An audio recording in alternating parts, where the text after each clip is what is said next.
The lust for gold spans all eras, races, and nationalities. To possess any amount of gold seems to ignite an insatiable desire to obtain more. Through the centuries, this passion gave rise to the enduring tale of a city of gold. In the 16th and 17th centuries, Europeans believed that somewhere in the New World there was a place of immense wealth known as El Dorado. Their searches for this treasure wasted countless lives, drove at least one man to suicide, and put another man under the executioner's axe.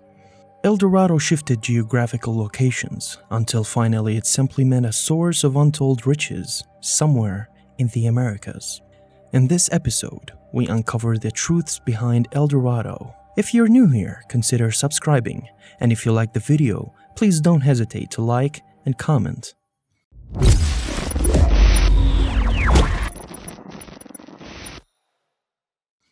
The origins of El Dorado lie deep in South America, and like all enduring legends, the tale of El Dorado contains some scraps of truth.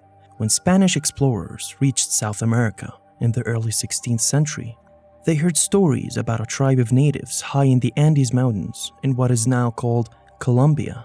When a new chieftain rose to power, his rule began with a ceremony at Lake Guatavita. Accounts of the ceremony vary, but they consistently say the new ruler was covered with gold dust and that gold and precious jewels were thrown into the lake to appease a god that lived underwater. The Spaniards started calling this golden chief El Dorado, or the Gilded One.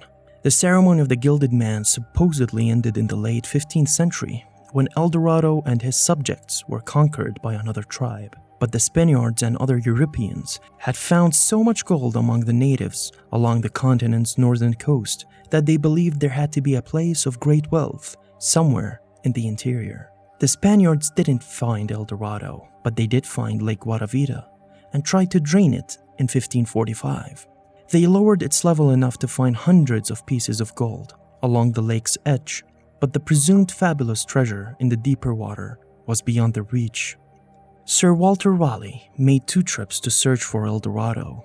During his second trip in 1617, he sent his son, Wat Raleigh, with an expedition up the Orinoco River, but Walter Raleigh, then an old man, stayed behind at a base camp on the island of Trinidad. The expedition was a disaster, and Wat Raleigh was killed in a battle with Spaniards.